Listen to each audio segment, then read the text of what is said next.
اما بعد فاعوذ باللہ من الشیطان الرجیم بسم اللہ الرحمن الرحیم یسبح للہ ما فی السماوات وما فی الارض الملک القدوس العزیز الحکیم هو الذی بعث فی الامیین رسولا منہم یتلو علیہم آیاتہ ویزکیہم ویعلمہم الکتاب والحکمہ وَإِن كَانُوا مِن قَبْلُ لَفِي ضَلَالٍ مُبِينٍ وَآخَرِينَ مِنْهُمْ لَمَّا يَلْحَقُوا بِهِمْ وَهُوَ الْعَزِيزُ الْحَكِيمُ ذَلِكَ فَضْلُ اللَّهِ يُؤْتِيهِ مَن يَشَاءُ وَاللَّهُ ذُو الْفَضْلِ الْعَظِيمِ صدق اللہ العظیم رب اشرح لی صدری ویسر لی امری واحلل عقدۃ من لسانی یفقہوا قولی۔ آج بھی انشاءاللہ العزیز ہم کل کی طرح دو سورتیں پڑھیں گے، اور کل ہی کے مانند ان میں سے ایک مسبحات میں سے ہے سورۃ الجمعہ۔ اس کا آغاز ہوتا ہے یسبح للہ ما فی السماوات وما فی الارض سے، اور ایک سورت المنافقون جاتا ہے اذا جاءک المنافقون۔ یہ میں عرض کر چکا ہوں کہ اس مجموعے میں 10 صورتوں میں یہ تقسیم ہے کہ 5 صورتوں کا آغاز ہوتا ہے تسبیح باری تعالیٰ کے ذکر سے، اور 5 براہ راست بلا تمہید۔ پھر ان میں سے 3 کے شروع میں فعل ماضی ہے سبحہ، اور 2 کے شروع میں فعل مضارع ہے یسبح۔ ان میں سے پہلی یہ سورۃ الجمعہ ہے، لیکن سورۃ الحشر کے آخر میں ہم دیکھ چکے ہیں کہ تسبیح کے لیے پھر فعل مضارع آیا تھا یسبح للہ ما فی السماوات والارض۔ تو اس طرح یہاں بھی 3 کی ایک مساوات ہے، 3 مرتبہ فعل ماضی، 3 مرتبہ فعل مضارع۔ مزید برآں پہلی سورت کا تھا سبح للہ ما فی السماوات والارض، جبکہ 2 صورتیں سورہ صف اور سورہ حشر سبح للہ ما فی السماوات وما فی الارض۔ اسی طرح حشر کے آخر میں یسبح للہ ما فی السماوات والارض ہے، وہاں وہ ما کا اضافہ نہیں ہے، اور ان دونوں صورتوں کے شروع میں یسبح للہ ما فی السماوات وما فی الارض۔ سورۃ الجمعہ کا معنوی طور پر تو جو گہرا ربط ہے وہ سورۃ الصف سے ہے، اس لیے کہ یہ در حقیقت سیرت النبی یا بعثت نبوی علی صاحب صلاۃ والسلام کے 2 رخ ہیں، کہ جن میں سے ایک رخ سورۃ الصف میں آیا ہے، ایک سورۃ الجمعہ میں۔ یعنی حضور کی بعثت کس لیے ہوئی، ہدف کیا ہے، منزل کیا ہے، مقصود کیا ہے، وہ سورۃ الصف کی مرکزی آیت ہے هو الذی ارسل رسولہ بالہدی ودین الحق لیظہرہ علی الدین کلہ۔ وہی ہے اللہ جس نے بھیجا اپنے رسول کو صلی اللہ علیہ وسلم الہدی اور دین حق کے ساتھ، تاکہ غالب کرے اسے کل کے کل دین، تاکہ غالب کرے، اور تاکہ غالب کرے میں یقیناً ایک مقصود اور ہدف معین ہو گیا۔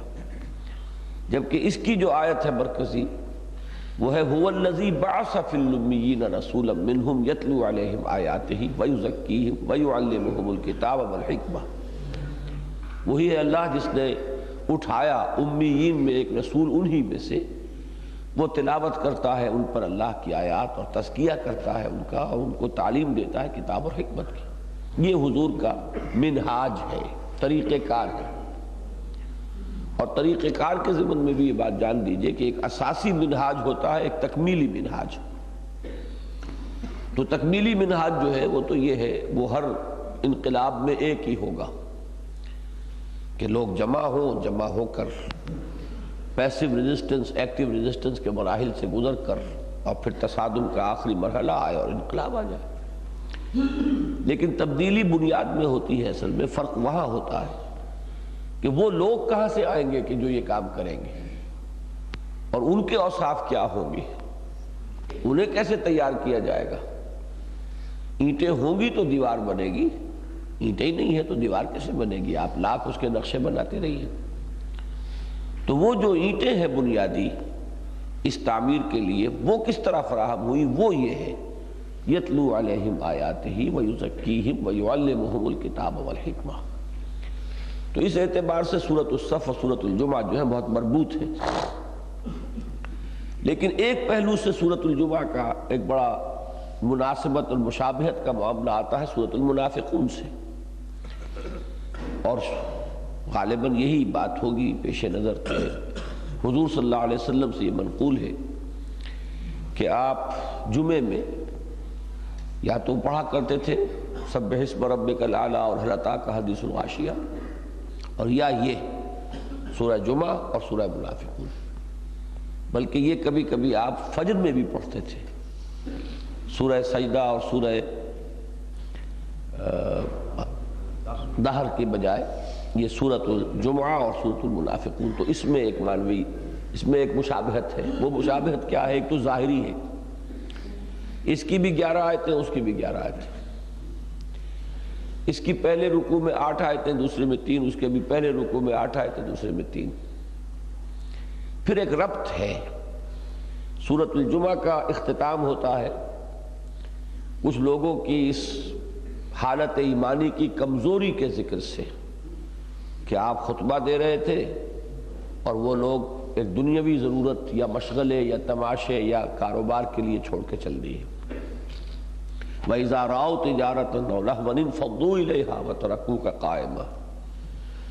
اور سورۃ المنافقون کا آغاز ہوتا ہے اذا جاءك المنافقون قالوا نشهد انك لرسول اللہ۔ تو وہ ضعف ایمان یا منافقین کا جو ایک ذکر تھا سورہ جمعہ کے آخر میں، اب اسی کے ذکر سے سورۃ المنافقون شروع ہوتی ہے۔ تو انٹرلاکنگ جسے کہتے ہیں، یہ دونوں آخری آیت سورہ جمعہ کی اور پہلی آیت سورہ منافقون کی یہ باہم بہت مربوط ہے، واللہ عالم۔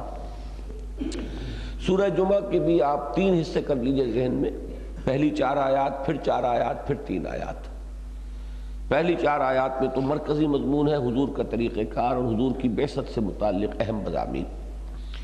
یسبح للہ ما فی السماوات و ما فی الارض، تسبیح کرتی ہے اللہ کی ہر وہ شے جو آسمانوں میں ہے اور ہر وہ شے جو زمین میں ہے۔ الملک، القدوس، العزیز، الحکیم، یہ اللہ کے 4 اسماء ہیں جو یہاں آئے ہیں۔ وہ بادشاہ حقیقی ہے، وہ پاک ہے، وہ زبردست ہے، وہ حکمت والا ہے۔ یہ نوٹ کر لیجئے کہ میں عرض کر چکا ہوں کہ سب سے بڑا گلدستہ تو اسماء حسنہ کا سورہ حشر کے آخر میں ہے۔ باقی 2 مثالیں قرآن مجید میں یہ اور ہیں جہاں 4 اسماء اکٹھے آئے ہیں۔ ایک سورہ حدید میں هو الاول والآخر والظاہر والباطن، اور ایک یہ ہے الملک القدوس العزیز الحکیم۔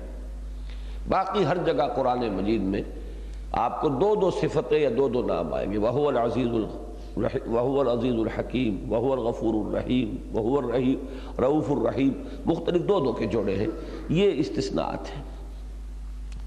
هُوَ الَّذِي بَعَثَ فِي الْأُمِّيِّينَ رَسُولًا مِّنْهُمْ، وہی ہے جس نے اٹھایا امیین میں۔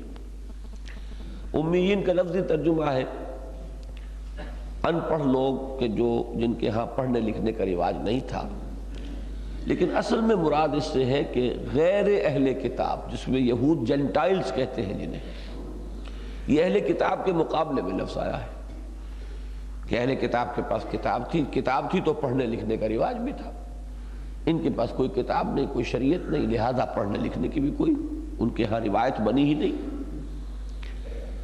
ان میں بھیجا ایک رسول، بلکہ اٹھایا اپنا ایک رسول، منہم، انہی میں سے، خود حضور بھی دنیاوی اعتبار سے جو بھی تعلیم کا مروجہ نظام ہوتا ہے اس سے آپ نے کوئی تعلیم حاصل نہیں کی، جو بھی علم دیا اور جتنا بھی دیا جس کا ہم تو کوئی اندازہ ہی نہیں کر سکتے، وہ اللہ نے دیا، براہ راست دیا۔ وہ علم لدنی ہے، اس میں دنیاوی انداز میں تعلیم و تعلم کا کوئی مسئلہ نہیں ہے۔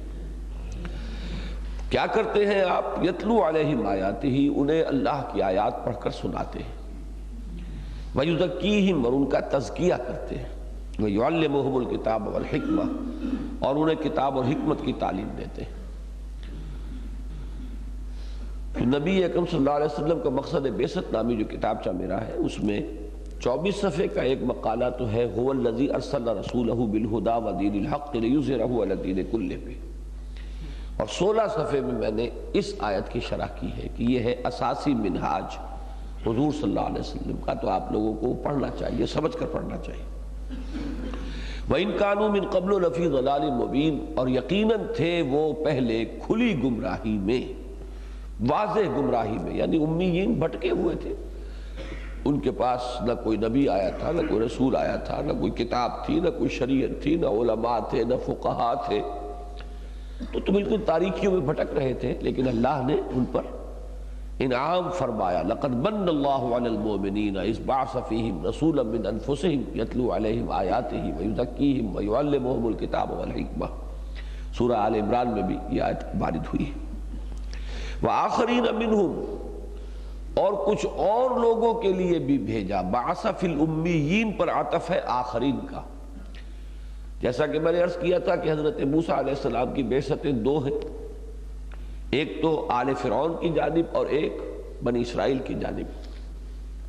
حضور صلی اللہ علیہ وسلم کی بعثتیں بھی دو ہیں، ایک خصوصی بعثت ہے امیین کی طرف، اور ایک عمومی بعثت ہے الی کافۃ الناس بشیرا و نذیرا، پوری نوع انسانی کی طرف۔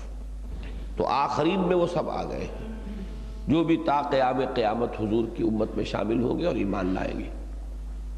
آخرین منہم ہے انہی میں سے، لما یلحقوا بہم ابھی ان کے ساتھ شامل نہیں ہوئے۔ وہو العزیز الحکیم، اور وہ یقیناً زبردست بھی ہے، کمال حکمت والا۔ ذالک فضل اللہ یؤتیہ من یشاء، یہ اللہ کا فضل ہے، وہ دیتا ہے جس کو چاہتا ہے۔ واللہ ذو الفضل العظیم، اور اللہ بہت بڑے فضل والا ہے۔ یہ فضل کا اشارہ ہو رہا ہے خود حضور پر، ان فضلہ کان علیک کبیرا، سب سے بڑا فضل تو اللہ کا حضور کی ذات اقدس پر ہے۔ پھر امیین جن میں سے حضور تھے، جن کی زبان میں یہ کتاب نازل ہوئی، بہت بڑا فضل ہوا ان پر، یہ رتبہ بلند ملا جن کو مل گیا۔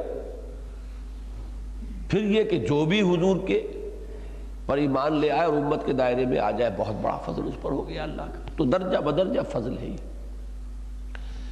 اب اس کے بعد جیسے حضور صلی اللہ علیہ وسلم کو قرآن مجید دیا گیا اور آپ کی امت وارث بنی قرآن کی، اور ان کے ذمے کیا ہوا کہ اب اس قرآن کو پڑھیں، پڑھائیں، سیکھیں، سکھائیں، سمجھیں، سمجھائیں، اور اس کو عام کریں اور پھیلائیں پوری دنیا تک۔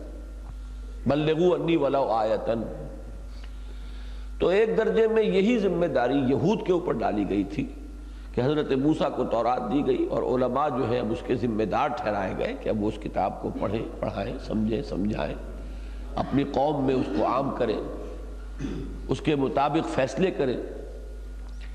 لیکن انہوں نے اس کی ذمہ داری کو ادا نہیں کیا، تو معزول ہو گئے، محروم ہو گئے، اور ان کو معزول کر کے محمد رسول اللہ صلی اللہ علیہ وسلم کے ذریعے سے ایک نئی امت قائم کر دی گئی، امت محمد صلی اللہ علیہ وسلم۔ تو مثال اب دی جا رہی ہے کہ اے مسلمانوں کہیں تم بھی وہی نہ کرنا، جیسے سورہ حدید میں ہم نے دیکھا تھا، وَلَا تَكُونُوا كَالَّذِينَ اوتوا الکتاب من قبل فطال علیہم الامد ولا یکونوا کالذین اوتوا الکتاب من قبل فطال علیہم الامد فقست قلوبہم۔ تو اسی طریقے سے یہاں فرمایا مثل الذین حملوا التوراۃ ثم لم يحملوها، مثال ان لوگوں کی کہ جو حامل تورات بنائے گئے تھے پھر انہوں نے اسے اٹھایا نہیں، اس کی ذمہ داری کو ادا نہیں کیا۔ کمثل الحمار يحمل اسفارا، ان کی مثال اس گدھے کے مانند ہے کہ جس پر کتابوں کا بوجھ لدا ہوا۔ یہ اسفار جو ہے یہ صفر کی جمع ہے، صفر کے معنی کتاب، اسفار اس کی جمع۔ ایک سفر ہے جو ہم کرتے ہیں لاہور سے کراچی کا سفر، سفر کی جمع بھی اسفار ہے۔ ربنا باعد بین اسفارنا، قرآن مجید میں وہ جمع بھی آئی ہے سفر کی جمع، اور یہ جو اسفار ہے یہ صفر کی جمع ہے۔ صفر پیدائش، دی بک آف جینیسس، کتاب پیدائش۔ تو وہ کتابوں کا بوجھ لادے ہوئے، جیسے گدھے کے اوپر بوجھ لدا ہو تو اسے کوئی فائدہ نہیں، اسی طریقے سے وہ امت جو حامل کتاب الہی بنائی گئی ہو پھر اس کی ذمہ داریوں کو ادا نہ کرے، خام خواہ بس صرف زوم میں رہے ہمارے پاس اللہ کی کتاب ہے، تو وہ اس گدھے کے مانند ہے جس نے بوجھ اٹھایا ہوا ہے۔ اللہم ربنا لا تجعلنا منہم یوں سمجھیے کہ اسی آیت کی شرح ہے جو میرے اس کتابچے میں ہے، مسلمانوں پر قرآن مجید کے حقوق، کیا فرائض تھے، کیا ذمہ داریاں تھیں کہ جو ہم مسلمانوں کو ادا کرنی تھی لیکن ہم نے ادا نہیں کی۔ بئس مثل القوم الذین کذبوا بآیات اللہ، بری ہے مثال اس قوم کی جس نے کہ اللہ کی آیات کو جھٹلایا۔ جھٹلایا کس معنی میں؟ عملاً جھٹلایا۔ یہ تکذیب عملی ہے، قولاً تو بنی اسرائیل نے کبھی تورات کو جھٹلایا نہیں، عملی تکذیب کہ اپنے عمل سے انہوں نے ثابت کر دیا کہ ان کا ایمان نہیں ہے۔ اس لیے کہ اگر ایمان ہوتا تو ان کو شوق ہوتا اس کے پڑھنے کا، سیکھنے کا، سکھانے کا، سمجھنے کا، سمجھانے کا، اس کی قدر و قیمت کا انہیں احساس ہوتا، اس کی عظمت کا ادراک ہوتا۔ یہی معاملہ ہمارے اوپر آئے گا، اسی باٹ سے اپنے آپ کو تولیے کہ ہمارا بھی جو طرز عمل ہے اس امت کا مجموعی، وہ گویا کہ زبان حال سے یہ اقرار کر رہا ہے کہ ہمیں اس کے کتاب اللہ ہونے پر اعتماد نہیں ہے۔ ورنہ کیسے ممکن ہے کہ ہم اور سب کچھ پڑھ لیتے، پی ایچ ڈی کر لیتے اور کہاں سے ایم ایس کر کے کہیں سے آئے ہیں، کوئی کسی جگہ سے کر کے آیا ہے، ساری فنون اور علوم، لیکن اس کتاب کو پڑھنے سمجھنے کے لیے ہمارے پاس وقت نہیں۔ تو یہ چیز ثابت کرتی ہے کہ ویلیو سٹرکچر کیا ہے، ہم نے کس چیز کو کیا مقام دیا ہے، کس چیز کو کتنی اہمیت دی ہے۔ واللہ لا یہدی القوم الظالمین، اور اللہ ظالموں کو ہدایت نہیں دیتا۔ اس کے کیا معنی ہے؟ زبردستی ہدایت نہیں دیتا، جیسے کہ ہم سورہ صف میں پڑھ چکے، واللہ لا یہدی القوم الفاسقین واللہ لا یہدی القوم الظالمین۔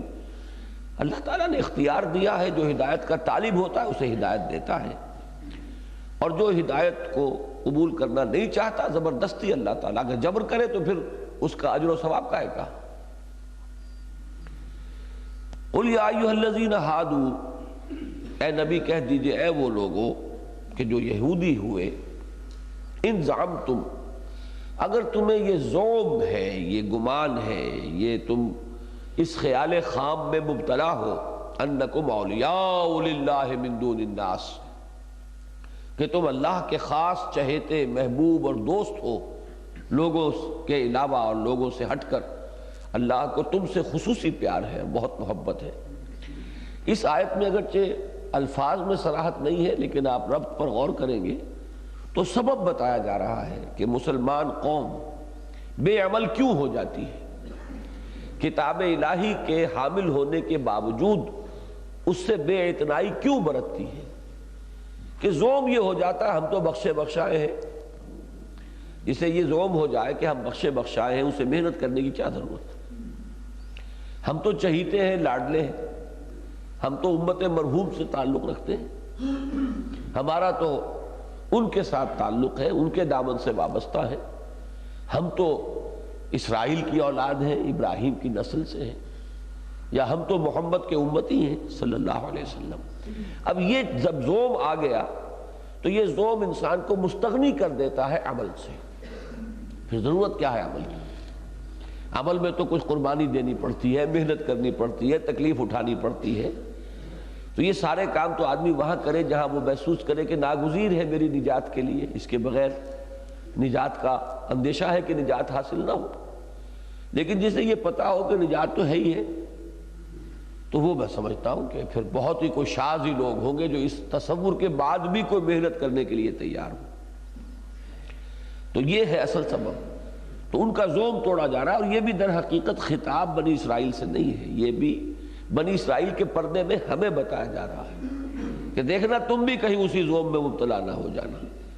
ہم نے تمہیں اب قرآن دیا ہے جیسے کہ انہیں تورات دی تھی، انہوں نے اس کا حق ادا نہیں کیا، معزول ہو گئے۔ ایسا نہ ہو کہ تمہارا بھی کوئی ایسا ہی حشر ہو۔ اگرچہ ایک فرق ہے، بنی اسرائیل بحیثیت امت معزول ہو گئے، امت محمد بحیثیت امت معزول نہیں ہوگی، اس لیے کہ آخری امت ہے، اب کوئی اور رسول تو آنے والے نہیں۔ البتہ اس میں اقوام معزول ہوتی رہیں گی، کبھی کسی کے ہاتھ میں اللہ جھنڈا تھما دے گا اپنے دین کا، اپنی کتاب کا، کبھی کسی کے ہاتھ میں تھما دے گا۔ ان تتولوا یستبدل قوما غیرکم، عربوں کو ہٹایا، ترکوں کو لے آئے۔ اس کے بعد یہ ہے کہ اللہ اب پتہ نہیں کس کو قبول فرماتا ہے، اس کا چوائس ہے۔ اللہ یستفی من الملائکۃ رسلا ومن الناس، اللہ کا چوائس تھا، جس کو چاہتا تھا رسول بناتا تھا۔ اب بھی جس قوم کو چاہے گا یہ قرآن اس کے ہاتھ میں تھما دے گا کہ لو بھائی اب اس کے امین ہم نے تمہیں بنایا، ہوگا وہ امت محمد ہی کے اندر صلی اللہ علیہ وسلم، اس امت سے باہر نہیں جائے گا، لیکن امت میں قوموں کی، اقوام کی جو ہے ان کا رد و بدل ہوتا رہے گا۔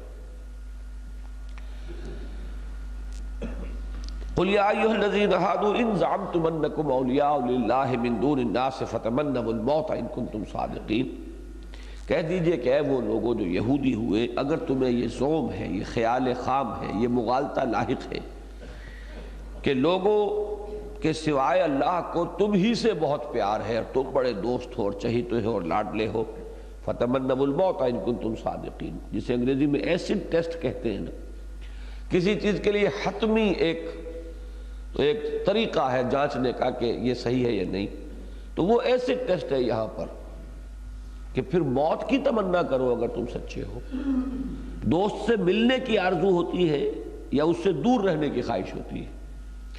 اگر اللہ سے ایسا ہی پیار ہے تو تمہیں یہ زندگی دوبر ہونی چاہیے، موت پیاری ہونی چاہیے۔ جیسے کہ حضور نے فرمایا دنیا سجن المومن و جنت الکافر، یہاں تو مومن تو رہتا ہے مجبوری کو کہ اللہ نے بھیجا ہوا ہے، اب میں یہاں سے اس کی اجازت کے بغیر جا نہیں سکتا، اور لہذا رہنا ہے اور اس وقت تک جو کر سکتا ہوں کرنا ہے۔ لیکن ایک وہ ہے جو اس دنیا میں رہتا ہے محبت کی بنیاد پر، تو جن لوگوں کا دنیا میں رہنا محبت دنیاوی کی بنیاد پر ہے اور جو یہاں سے جانا چاہتے ہی نہیں، زبردستی دھکیل کر ہی کوئی فرشتے جب انہیں لے جائیں گے تو جائیں گے، ورنہ ان کے اپنے اندر کوئی آبادگی نہیں ہوتی، تو ظاہر بات ہے کہ اس کا مطلب ہے کہ ان کو اللہ سے کوئی پیار نہیں، کوئی محبت نہیں، ان کی تو ساری محبت اس دنیا میں گڑی ہوئی ہے۔ ہمارے ہاں کی کولوکیل لینگویج میں کہتے ہیں یہاں نال گڑی ہوئی ہے ان کی، تو یہاں نال گڑی ہوئی ہے تو وہ تو ساری محبت جو ہے وہ یہیں سے ہے۔ فَتَمَنَّوُا الْمَوْتَ إِن كُنتُمْ صَادِقِينَ وَلَا يَتَمَنَّوْنَهُ أَبَدًا بِمَا قَدَّمَتْ أَيْدِيهِمْ وَاللَّهُ عَلِيمٌ بِالظَّالِمِينَ، اور یہ کبھی بھی تمنا نہیں کر سکتے موت کی بسبب اپنے ان اعمال کے جو آگے بھیجے ہوئے ہیں۔ بل الانسان علی نفسہ بصیرہ، ہر انسان کو معلوم ہے میں نے کیا کیا ہے، کیا بھیجا ہوا ہے، لہذا آدمی وہاں جانا چاہتا ہے جہاں اس نے کوئی دولت جمع کرائی ہوئی ہو، اور جہاں ہے ہی کچھ نہیں وہاں کون جانے کو چاہے گا، تو یہ کبھی بھی نہیں چاہیں گے کہ جائیں۔ یہ آیت تقریباً انہی الفاظ میں سورہ بقرہ میں بھی ہے، یہ مضمون جو ہے اہل کتاب کے بارے میں یہ متعدد مرتبہ آیا ہے قرآن مجید۔ اب اس میں بھی یہ کہ میرے اور آپ کے لیے وہ ایسڈ ٹیسٹ جو ہے، لٹمس پیپر اب ہمارے ہاتھ میں بھی ہے کہ ہم میں سے ہر شخص بھی اپنے گریبان میں جھانکے کہ آیا زندگی کی طول کی خواہش ہے یا زندگی کا ہر سانس جو ہے وہ ایک لائبلٹی محسوس ہو رہا ہے۔ یہ لائبلٹی کیا ہوتی ہے؟ جس کو اکاؤنٹ فار کرنا پڑتا ہے۔ اگر آپ کو کوئی وقت ملا ہے تو اس کی جواب دہی کرنی ہوگی۔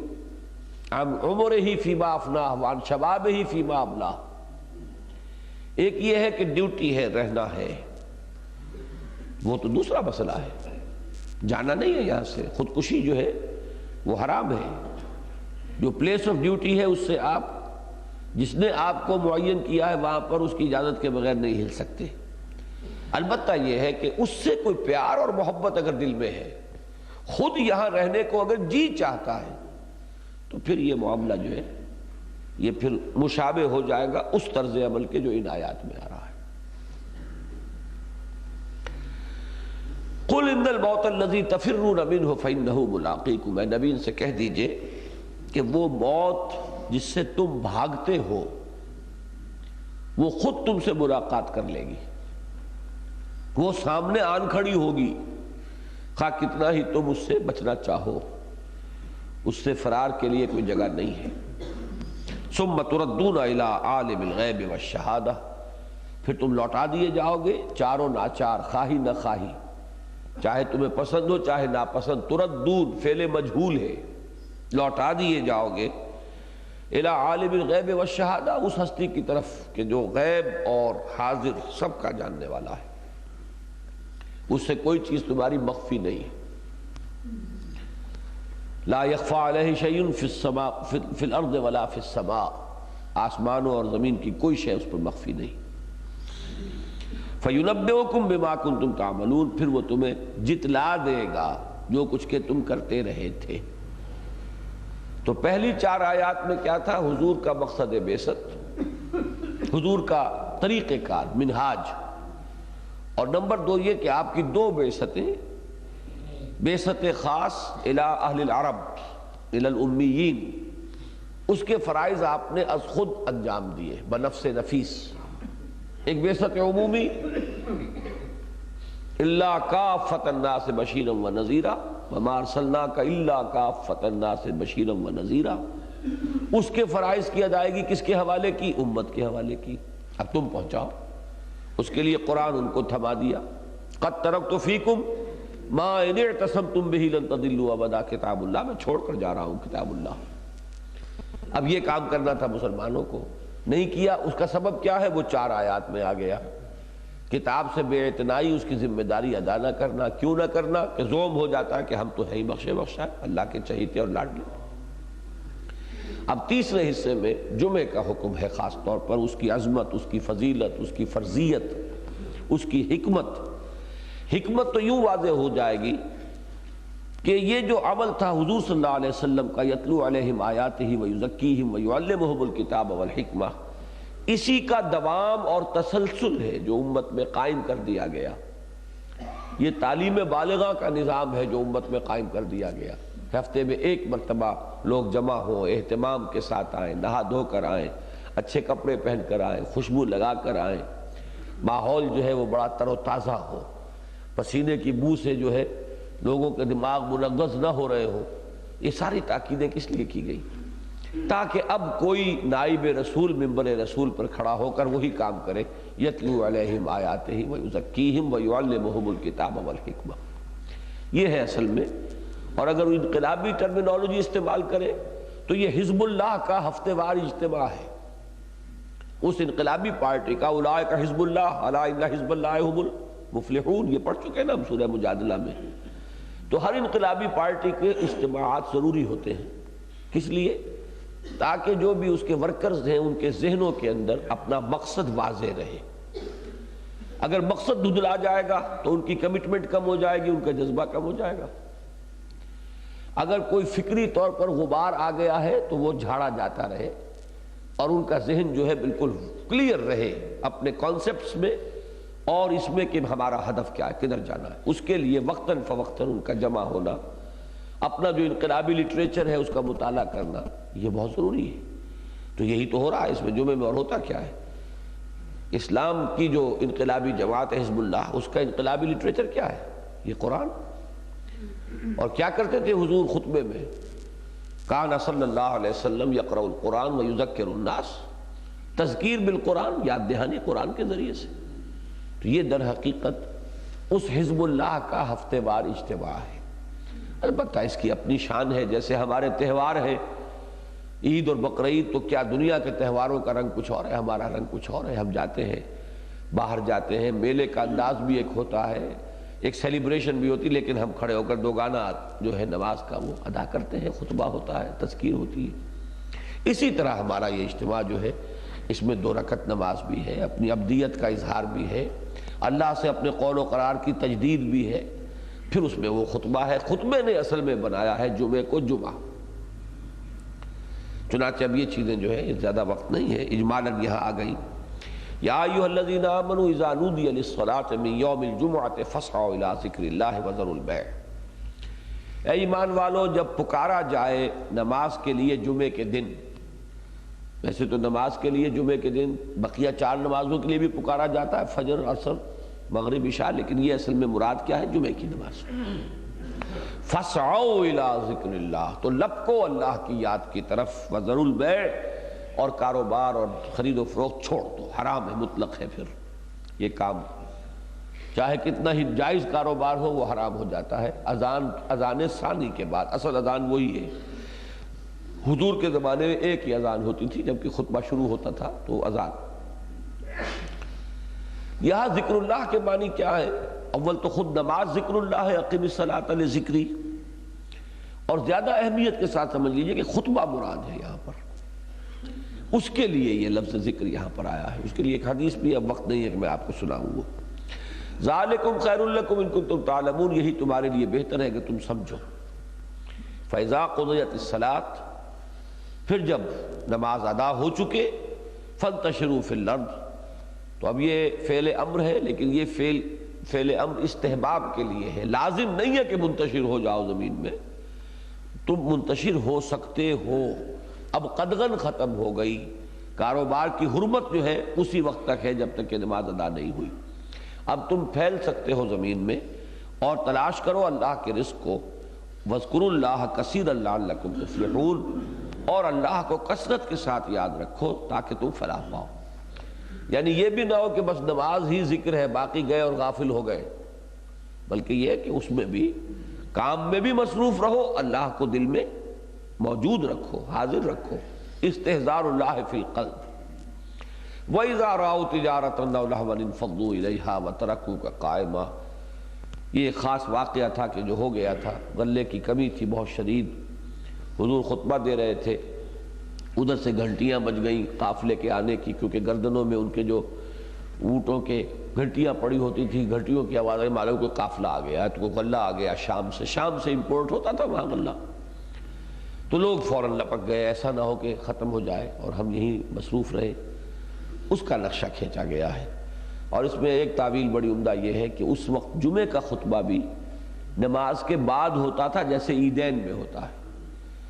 تو جیسے کہ عید میں ہمارا تصور ہوتا ہے نماز تو ہو گئی، اب تو خطبہ ہی ہے نا، نماز اصل مقصد نماز تھا، ہم نے پورا کر لیا، تو غالباً یہ بات بھی کچھ لوگوں کے ذہن میں ہوگی کہ نماز تو ادا ہو گئی، اب خطبہ ہی ہے، کوئی بات نہیں۔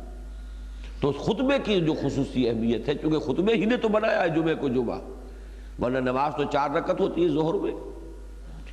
تو فرمایا جب انہوں نے دیکھا تجارت کا معاملہ، کاروبار اور سودا، یا کوئی کھیل کود تماشا، انفضوا الیہا، تو وہ اس کی طرف دوڑ گئے، چلے گئے، متوجہ ہو گئے۔ وَتَرَكُوكَ قَائِمًا، اور اے نبی آپ کو چھوڑ گئے کھڑے ہوئے، آپ یعنی خطبہ ارشاد فرما رہے تھے کھڑے ہو کر۔ قُلْ مَا عِندَ اللَّهِ خَيْرٌ مِّنَ اللَّهْوِ وَمِنَ التِّجَارَةِ، فرما دیجئے کہ جو کچھ اللہ کے پاس ہے وہ کہیں بہتر ہے تجارت سے بھی اور کسی کھیل تماشے سے بھی۔ واللہ خیر الرازقین، اور یقیناً اللہ ہی ہے بہترین رزق دینے والا، اصل رازق تو وہ ہے۔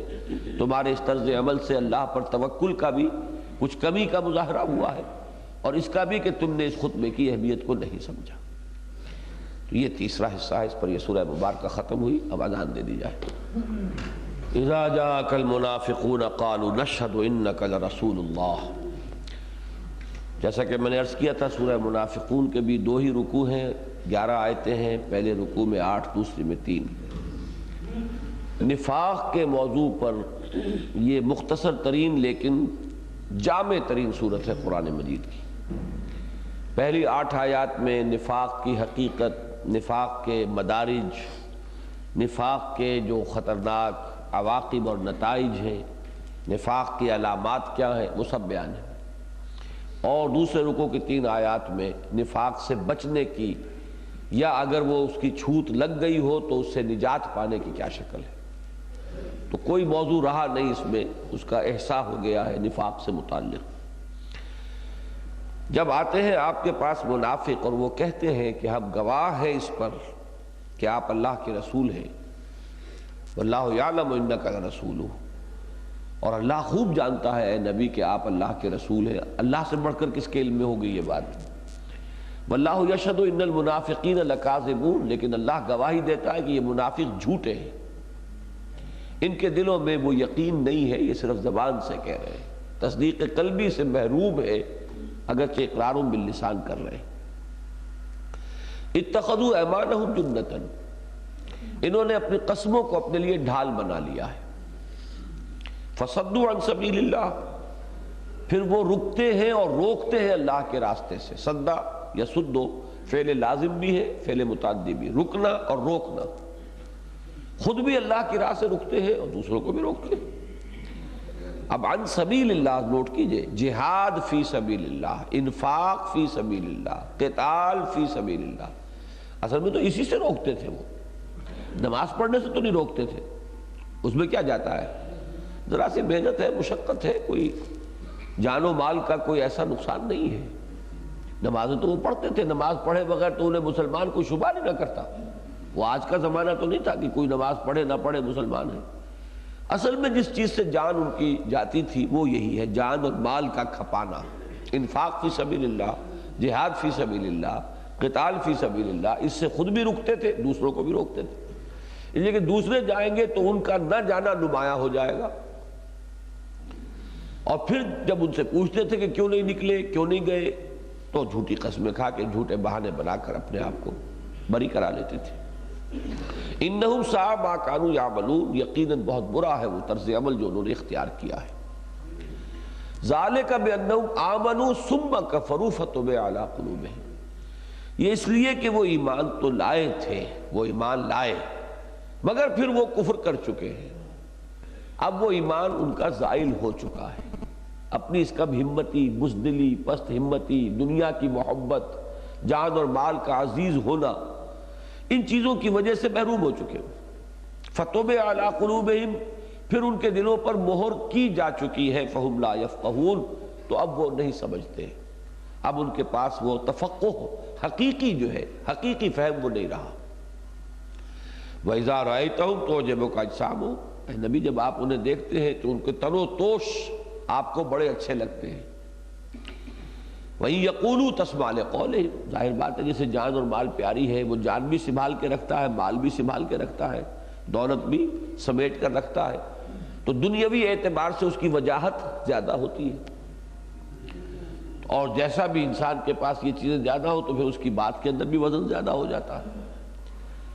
اے نبی جب یہ آپ بات کرتے ہیں تو آپ ان کی بات توجہ سے سنتے ہیں، تسمع لقولہم کأنہم خشب مسندہ، حقیقت ان کی یہ ہے کہ جیسے سوکھی لکڑیاں ہوں کہ جنہیں سہارا لگا کے کہیں کھڑا کر دیا جائے، وہ اپنے بل پر کھڑی نہیں رہ سکتی، بالکل یہ حال ہے ان کا، اندر سے بودے ہیں، کچے ہیں، آپ ان کے تن و توش پر نہ جائیے، ان سے متاثر نہ ہو۔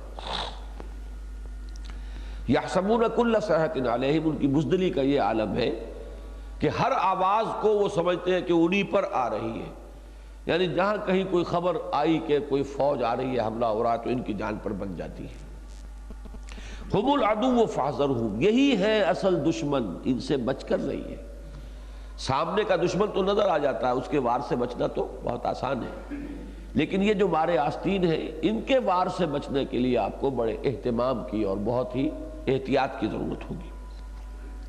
قاتلہم اللہ انا یوفکون، اللہ انہیں غارت کرے، مارے انہیں اللہ، یہ کہاں سے پھیرے جا رہے ہیں، الٹے لیے جائے جا رہے ہیں۔ یوفکون یہ بھی مجہول ہے، اچک لینا، اور یہ کہاں سے اچکے جا رہے ہیں، اچکائے جا رہے ہیں۔ اب صحیح اس کا اردو میں تعبیر اس وقت آ نہیں رہی ذہن میں، یعنی حسرت ہے در حقیقت جس کا اظہار ہو رہا ہے کہ ان کی بدبختی تو ملازہ ہو، یہ محمد کے دامن سے وابستہ ہوئے صلی اللہ علیہ وسلم، انہیں زمانہ ملا محمد الرسول اللہ کا صلی اللہ علیہ وسلم، ان کی صحبت سے فیضیاب ہونے کا موقع ملا، ان کی امامت میں انہوں نے نمازیں ادا کی، پھر ان کی بدبختی کا یہ عالم ہے، پھر جو محروم رہ گیا تو اس سے بڑا محروم اب کون ہوگا۔ قاتلہم اللہ انا یوفکون، کہاں سے کہ قسمت کی خوبی دیکھیے، ٹوٹی کہاں کمند، دو چار ہاتھ جب کہ لبے بام رہ گیا۔ کتنے کروڑوں افراد گزرے ہوں گے ان 1400 سال میں کہ جن کے دلوں میں یہ حسرت رہی ہوگی کہ کاش ہمیں وہ زمانہ میسر آتا، ان بدبختوں کو وہ زمانہ میسر تھا، اور پھر محروم تو اس سے بڑی شقاوت اور کوئی نہیں۔ وَإِذَا قِيلَ لَهُمْ تَعَالَوْا يَسْتَغْفِرْ لَكُمْ رَسُولُ اللَّهِ، اور جب ان سے کہا جاتا ہے آؤ تمہارے لیے اللہ کے رسول مغفرت استغفار کریں اللہ سے، یعنی آؤ اپنی غلطی مان لو، تقصیر کو تو قبول کر لو کہ ہم سے خطا ہو گئی، خود معافی چاہو حضور سے بھی، اور حضور سے درخواست کرو کہ حضور ہمارے لیے اللہ سے بھی استغفار فرمائیے، تو اللہ کے رسول استغفار کریں گے تمہارے لیے، اور اللہ ان کے استغفار کو قبول فرمائے گا۔ لیکن ان کے دلوں میں تو روگ تھا، جب ان سے یہ کہا جاتا تھا لووا رؤوسہم، تو اپنے وہ سروں کو مٹکاتے ہیں، نہیں جی نہیں نہیں، کیا جانا ہے، ہم خود ہی نہیں کر لیں گے اللہ سے استغفار. اب یہ ان کا انداز ہے. وَرَأَيْتَهُمْ يَصُدُّونَ، تم دیکھتے ہو وہ رک جاتے ہیں، نہیں جاتے حضور کی خدمت میں. وَهُمْ مُسْتَكْبِرُونَ، اور ان میں استکبار ہے، گھمنڈ ہے، غرور ہے. سَوَاءٌ عَلَيْهِمْ أَسْتَغْفَرْتَ لَهُمْ أَمْ لَمْ تَسْتَغْفِرْ لَهُمْ. اب اپنے اس طرز عمل سے اے نبی اپنے آپ کو محروم کر چکے ہیں آپ کے استغفار سے، اس درجے تک، اس حد تک کہ اگر آپ استغفار کریں گے ان کے لیے تب بھی اللہ قبول نہیں فرمائے گا. برابر ہے ان پر کہ آپ ان کے لیے استغفار کریں یا نہ کریں. لن یغفر اللہ لہم، اللہ انہیں ہرگز معاف نہیں فرمائے. ان اللہ لا یہدی القوم الفاسقین، اللہ ایسے فاسق لوگوں کو ہدایت نہیں دیتا. یہ مضمون جو ہے سورہ توبہ میں پھر اپنے پورے عروج پر پہنچ کر آیا ہے کہ ان تستغفر لہم 70 مرۃ لن یغفر اللہ لہم، اگر آپ 70 مرتبہ بھی استغفار کریں گے ان کے لیے تب بھی اللہ ان کے لیے آپ کے استغفار کو جو ہے ان کی مغفرت نہیں فرمائے. تو یہ گویا کہ جو میں کہہ رہا تھا کہ انجام کیا ہے نفاق کا، کہ اس کے لیے یہ تعبیر ہے. یا تو سورہ نساء میں آئی ہے کہ ان المنافقین فی الدرک الاسفل من النار، منافق جو ہیں وہ آگ کے سب سے نچلے طبقے میں ہو گئے، جہنم کے. اور یا یہ محرومی ہے کہ حضور صلی اللہ علیہ وسلم کے استغفار سے یہ محروم کر دیے گئے. ہم الذین یقولون لا تنفقوا علی من عند رسول اللہ، یہی ہے وہ لوگ جو کہتے ہیں کہ مت خرچ کرو اللہ کے رسول کے پاس جو لوگ ہیں ان پر. کیونکہ منافقین اکثر و بیشتر جو ہے وہ تو اہل مدینہ ہی میں سے تھے. اوس اور خزرج کے لوگ جو یہود کے زیر اثر تھے، ان قبیلوں کی دوستیاں تھیں یہودی قبائل کے ساتھ، تو یہودیوں کو ان دوستیوں کے ذریعے سے اپنے اثرات ان میں پہنچانے کا موقع ملتا تھا. اسی لیے اتنے زور شور کے ساتھ سورہ ممتحنہ میں، سورہ مجادلہ میں دوستی سے منع کیا گیا ہے کہ اہل کفر کی دوستی جو ہے وہ تمہارے لیے جائز نہیں ہے، کیونکہ وہ تو پھر اس کو ذریعہ بنائیں گے. سورس آف ویکنس ہے یہ امت مسلمہ کے لیے اور اقامت دین کی جد و جہد کے لیے. تو ان لوگوں کا معاملہ کیا تھا کہ وہ کہتے تھے انصار سے، صحابہ کرام جو تھے، کہ تم نے خامخواہ ان بھک منگوں کو، ان کی بھیڑ جو ہے جمع کر رکھی ہے، تم ان پر خرچ کرتے ہو، ان کی ضروریات کی کفالت کرتے ہو. مہاجرین مراد ہیں، حضور صلی اللہ علیہ وسلم کے ساتھ آئے ہوئے اہل جو مہاجرین تھے، کہ تم نے ان کو پناہ دی. بھک منگے لوگ، لٹے پٹے لوگ. اب جو خرچ نہ کرو تو یہ سب ان کا نشہ حرن ہو جائے گا، یہ جہاد فی سبیل اللہ اور حضور سے محبت اور اللہ کی محبت. یہ چونکہ تم کھانے کو دے رہے ہو اس لیے، یہ میں بہت ننگے الفاظ میں ان کے جذبات کی ترجمانی کر رہا ہوں. اور یہ بات جب دنیا میں ہوتی ہے تو اسی طرح ہوتی ہے پھر، کہ آرام سے بیٹھے ہوئے کھانے کو مل رہا ہے، تم نے اپنے پیٹ کاٹ کاٹ کر ان کو کھلایا، اپنی دکانیں تقسیم کر دی، اپنے مکان تقسیم کر دیے. اس وجہ سے یہ سارا ان کے اوپر جو ہے یہ جہاد اور محبت خداوندی، یہ سارا نشہ جو ہے حرن ہو جائے گا. اگر ذرا تم اپنا ہاتھ روک لو تو پتہ چل جائے گا کہ کتنا عشق ہے رسول کا اور کتنی محبت ہے اللہ سے. ہم الذین یقولون لا تنفقوا علی من عند رسول اللہ حتی ینفضوا، یہ بھیڑ چھٹ جائے گی. مت خرچ کرو تم ان لوگوں پر جو اللہ کے رسول کے ارد گرد جمع ہے، یہاں تک کہ وہ منتشر ہو جائے، خود ہی چلے جائیں گے. کھانے کو نہیں ملے گا تو سارا شوق جو ہے یہ پھر ختم ہو جائے گا. وَلِلَّهِ خَزَائِنُ السَّمَاوَاتِ وَالْأَرْضِ. اب اللہ کا تبصرہ کیا ہے، ان بدبختوں کی سوچ کیا ہے اور حقیقت کیا ہے. آسمانوں اور زمین کے کل خزانے اللہ کے دست قدرت میں ہیں، اس کے اختیار میں ہیں. وَلَكِنَّ الْمُنَافِقِينَ لَا يَفْقَهُونَ، لیکن ان منافقین کو سمجھ نہیں ہے. یہ اپنے پیمانوں سے ناپ رہے، انہیں کیا معلوم کہ اللہ کا اختیار کیا ہے اور اللہ اپنے بندوں کی ضروریات کہاں کہاں سے اور کس طور سے پوری کرتا ہے. یقولون لئن رجعنا الی المدینہ، ایک جنگ کے موقع پر ایسا ہو گیا تھا، واپس آ رہے تھے تو کچھ جھگڑا ہو گیا دو صحابہ میں. ہو جاتا ہے دنیا میں، جہاں برتن ہو کھڑک ہی جاتے.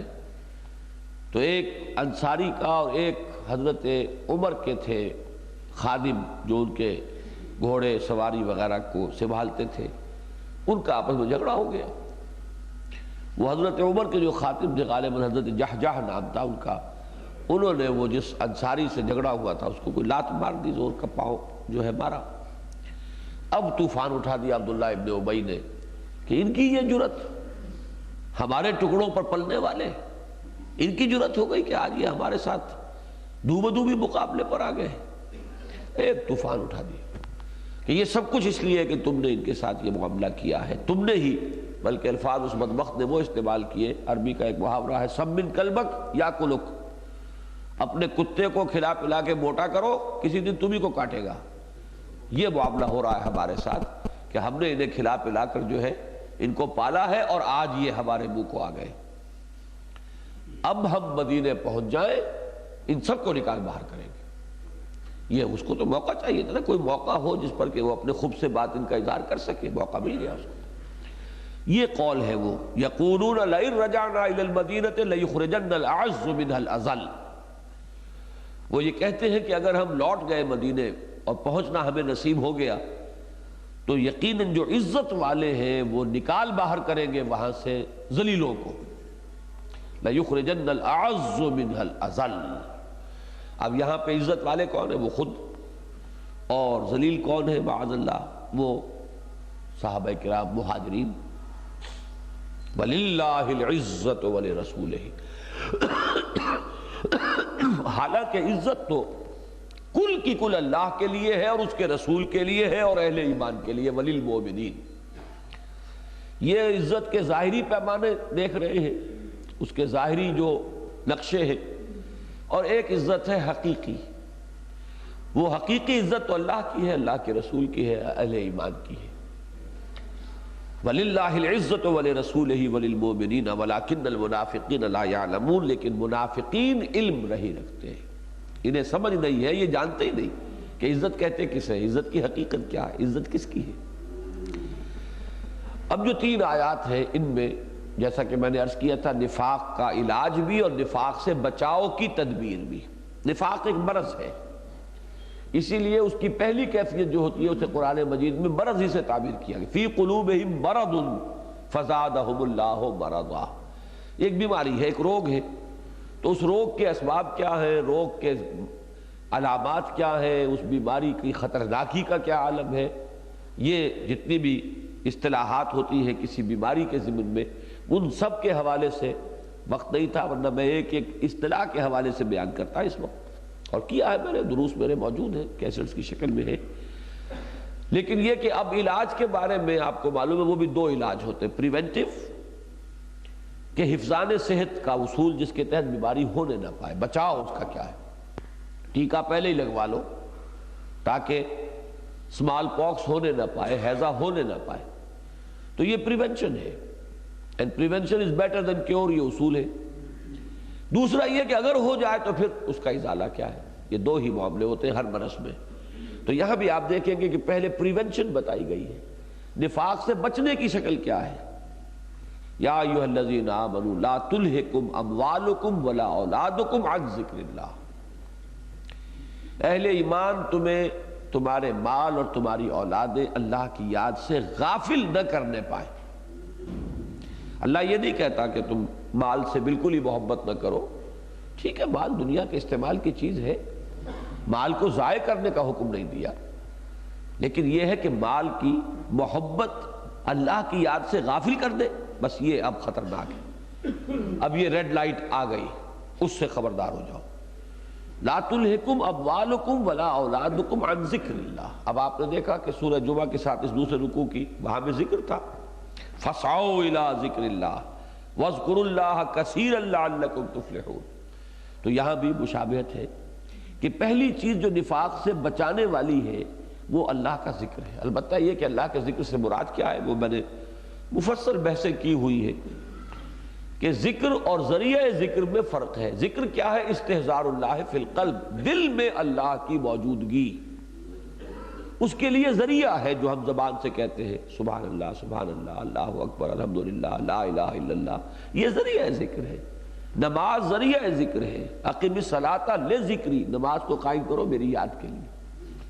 اگر یہ سب چیز ہو رہی ہے لیکن دل میں اللہ کی یاد نہیں آئی تو پھر آپ کو اپنی محنت کا کوئی اجر و ثواب تو مل جائے گا لیکن ذکر کی برکت حاصل نہیں ہوگی۔ ذکر تو تبھی ہوگا جب دل میں اللہ کی یاد آ گئی، ذرائع ذکر ہو رہے ہیں اور ذکر نہیں ہو رہا تو اس کا پھر وہ نتیجہ تو نہیں نکلے گا، اس کے اثرات جو ہے ظاہر نہیں ہوں گے۔ تو پہلی بات تو یہ، اور وہ حدیث بھی میں نے سنائی کئی دفعہ کہ جب اللہ کا ذکر ہوتا ہے انسان کے اندر، اللہ کی یاد ہوتی ہے دل میں، تو شیطان بھاگ جاتا ہے۔ شیطان جو ہے اس دل کے قریب نہیں پھٹک سکتا۔ دل آباد، گھر آباد ہے، یہ اس گھر کے آباد ہونے کی وجہ سے کوئی نہیں آئے گا وہاں، کوئی جن بھوت وہاں آ کے اپنا ڈیرا نہیں لگائے گا۔ لیکن خانہ خالی را دیو بھی گیرت، گھر خالی پڑا ہو تو جن آ کے ڈیرا لگائے گا۔ اسی طریقے سے جو دل اللہ کی یاد سے خالی ہے اس پر آ کر شیطان حملہ آور ہوتا ہے، وہ اپنی تھوتنی جما کر وہاں اور پھوکے مارنی شروع کر دیتا ہے۔ یہی ہے یوسوس فی صدور الناس من الجنۃ والناس۔ تو پہلی چیز کیا ہے؟ یا ایھا الذین آمنوا لا تلھکم اموالکم ولا اولادکم عن ذکر اللہ ومن یفعل ذلک فاولئک ھم الخاسرون۔ جو کوئی یہ کرے گا تو پھر وہی خاسر ہے، خسارے میں وہ رہیں گے۔ اس لیے کہ گویا کہ آپ نے مرض کے لیے جگہ بنا دی خود۔ یہی وہ بات ہے جو سورہ حدید میں ہم نے پڑھی تھی کہ منافقین جب یہ کہیں گے میدان حشر میں کہ کیا ہم تمہارے ساتھ نہیں تھے، الم نکم معکم، تو جواب کیا دیں گے؟ بلا ولکنکم فتنتم انفسکم، تم نے اپنے آپ کو اپنے ہاتھوں فتنے میں ڈالا۔ انسان اپنے آپ کو اپنے ہاتھوں فتنے میں کب ڈالتا ہے؟ جب مال اور اولاد سے وہ محبت، اللہ اور اللہ کی محبت، اللہ کے رسول کی محبت اور اللہ کی راہ میں جہاد کرنے کی محبت سے بڑھا دیتا ہے، تو گویا کہ خود فتنے میں ڈالا۔ اب اس کے بعد خسارہ ہی خسارہ ہے، پھر تو ٹوٹا ہی ٹوٹا ہے، بربادی ہی بربادی ہے۔ تو وَمَن يَفْعَلْ ذَلِكَ فَأُولَٰئِكَ هُمُ الْخَاسِرُونَ۔ تو یہ تو ہو گیا پریونشن۔ اب اگر کہیں کوئی چھوت لگ گئی، کسی کو یہ احساس ہوا کہ کہیں میرے اندر بیماری کا کوئی حملہ ہے، اور یہ بھی میں بارہا عرض کر چکا ہوں کہ اس کا احساس اسی کو ہوگا جس میں ایمان ہوگا، ورنہ تو اگر بالکل ہی نفاق رہ گیا وہاں پر، ایمان کی کوئی رمق رہی نہیں، تو یہ احساس ہی نہیں ہوگا۔ پھر یہ احساس انہی کو ہوگا۔ لا یخافہ الا مومن وما امنہ الا منافق۔ نفاق سے اپنے آپ کو محفوظ اور معمود سمجھتا ہے صرف منافق، اور نفاق کا اندیشہ اور خطرہ اور خوف ہوتا ہے صرف مومن کو۔ ذرا سا میل آیا تو وہ تو چونک جائے گا، یہ کیا ہو رہا ہے؟ اسے معلوم ہے کہ کتنی بڑی تباہی سامنے ہے، اگر میں نے اس کا فوراً ازالہ نہ کیا، یہ میل آ گیا ہے، اس کو دھونا ضروری ہے، یہ نجاست جو ہے اس آلودگی سے پاک کرنا ضروری ہے اپنے آپ کو۔ یہ کس کو احساس ہوگا؟ جس میں کچھ ایمان ہوگا، وہی نا۔ تو اس لیے خطاب ہے یا ایھا الذین آمنوا سے۔ جو گئے وہ تو گئے، گون ڈاؤن دی ڈرین، جو گندی نالیوں میں بہہ گئے، ان کے ریکلیم کرنے کا کوئی سوال نہیں ہے۔ بچاؤ کن کے لیے مقصود ہے؟ کہ جو بچے ہوئے ہیں ان کو راستہ بتایا جا رہا ہے کہ تم اس راستے پہ کہیں نہ نکل جانا۔ اور اگر کبھی محسوس کرو کہ کوئی آلودگی ہے، جیسے کہ حضرت حنظلہ کا واقعہ آتا ہے، نافق حنظلہ، تو انہیں ایک احساس ہوا نا کہ معلوم ہوتا ہے کہ نفاق کا میرے اوپر تو حملہ ہو گیا۔ تو اب اس کا ازالہ کیسے ہوگا اگر یہ احساس ہو گیا ہے کسی وجہ سے؟ تو فرمایا وَأَنفِقُوا مِمَّا رَزَقْنَاكُمْ، خرچ کرو اس میں سے جو ہم نے تمہیں دیا ہے۔ یعنی نفاق کا علاج کیا ہے؟ انفاق۔ یہ صرف ایک حرف بڑھا ہے اس میں، اسے الف کہہ لیں یا حمزہ کہہ لیں، ٹیکنیکلی یہ حمزہ کہلاتا ہے۔ وہ الف جس پر کوئی حرکت ہے یا جس پر جزم لگا ہو وہ حمزہ ہے، تو یہ حمزہ ہے، حمزہ اضافہ ہو گیا نفاق میں، انفاق۔ تو نفاق کا علاج کیا ہے؟ انفاق، خرچ کرنا اللہ کی راہ میں۔ اس لیے کہ اصل سبب ہے مال کی محبت، دنیا کی محبت، اس سبب کو کم کرنے کے لیے خرچ کرو، دو اللہ کی راہ میں یہ مال۔ وَأَنفِقُوا مِمَّا رَزَقْنَاكُمْ مِن قَبْلِ أَن يَأْتِيَ أَحَدَكُمُ الْمَوْتُ، اس سے پہلے کہ تم میں سے کسی کی موت آن پہنچے۔ کل بھی میں نے وہ بتایا تھا نا کہ توبہ کا دروازہ کب تک کھلا ہے؟ مَا لَمْ يَغَرْغَرْ، جب تک کہ وہ موت کے آثار شروع نہ ہو جائیں توبہ کا دروازہ کھلا ہے۔ اسی طرح انفاق بھی عین جب موت سرانے آ گئی ہو اور آدمی کہے کہ میں اب سب کچھ دیتا ہوں، تو وہ دینا اب اللہ کے ہاں قبول نہیں ہے۔ اس سے پہلے حدیث میں ایک لفظ آتا ہے کہ جب کہ تم صحیح ہو اور صحت مند ہو اس حالت میں جو انفاق کرو گے اور جو صدقہ دو گے وہ ہے اصل صدقہ۔ بیمار ہو کر اور جب کہ موت سر پہ کھڑی نظر آئے تو پھر تو آدمی سارا جاتا دیکھیے تو آدھا دیجئے بانٹ، وہ تو پھر شکل یہ ہوتی ہے انسان کی، تو وہ چیز جو ہے پھر اللہ کے ہاں وہ قابل قبول نہیں ہے۔ من قبل ان یاتی یوم یاتی احدکم الموت، اس سے پہلے پہلے کہ تم میں سے کسی کی موت آ جائے، موت کا وقت، موت سرہانے آن کھڑی ہو، فَيَقُولَ رَبِّ لَوْلَا أَخَّرْتَنِي إِلَىٰ أَجَلٍ قَرِيبٍ، تو پھر وہ کہے گا بڑی حسرت کے ساتھ، پروردگار کیوں نہ تو ذرا مؤخر کر دے میرے اس وقت معین کو تھوڑی دیر کے لیے، تھوڑی سی مہلت دے دے، فَأَصَّدَّقَ وَأَكُن مِّنَ الصَّالِحِينَ، پھر میں سب کچھ صدقہ کر دوں گا، سب تیری راہ میں خیرات کر دوں گا اور میں بہت ہی نیک اور صالح بن جاؤں گا۔ اگر تو یہ بات جان لیجئے کہ اس قسم کے انسان کے بارے میں یہ حقیقت اور حتمی اور یقینی بات ہے کہ اگر موت ٹل جائے تو پھر وہ اپنے وعدے سے پھر جائے گا۔ پھر صورت وہی ہوگی جو ہم سورہ توبہ میں ان 3 آیتوں کے حوالے سے بار بار پڑھ رہے ہیں، وَمِنْهُمْ مَنْ عَاهَدَ اللَّهُ لَئِنْ آتَانَا مِنْ فَضْلِهِ لَنَصَّدَّقَنَّ وَلَنَكُونَنَّ مِنَ الصَّالِحِينَ، وہی الفاظ یہاں ہیں، فَأَصَّدَّقَ وَأَكُن مِّنَ الصَّالِحِينَ، کہ میں سب کچھ صدقہ کر دوں گا اور بہت ہی نیک بن جاؤں گا۔ وَلَن يُؤَخِّرَ اللَّهُ نَفْسًا إِذَا جَاءَ أَجَلُهَا، اور ہرگز مؤخر نہیں کرے گا اللہ تعالیٰ کسی بھی جان کا وقت جب کہ وہ آن پہنچے گا، وہ وقت معین ٹالا نہیں جائے گا۔ کتنے ہی گڑ گڑاؤ اور کتنی ہی اللہ تعالیٰ سے درخواست کرو کہ ذرا مہلت اور دے دے، پھر مہلت نہیں ملے گی۔ واللہ خبیر بما تعملون، اور جو کچھ تم کر رہے ہو اللہ اس سے باخبر ہے۔ اللہ تعالیٰ ہمارے دلوں کو کوئی نجاست اگر اس میں نفاق کی ہے تو اس سے پاک فرما دے۔ اللہم طہر قلوبنا من النفاق واعمالنا من الرياء والسنتنا من الكذب واعیننا من الخیانہ فإنک تعلم خائنۃ الاعین وما تخفی الصدور، آمین یا رب العالمین۔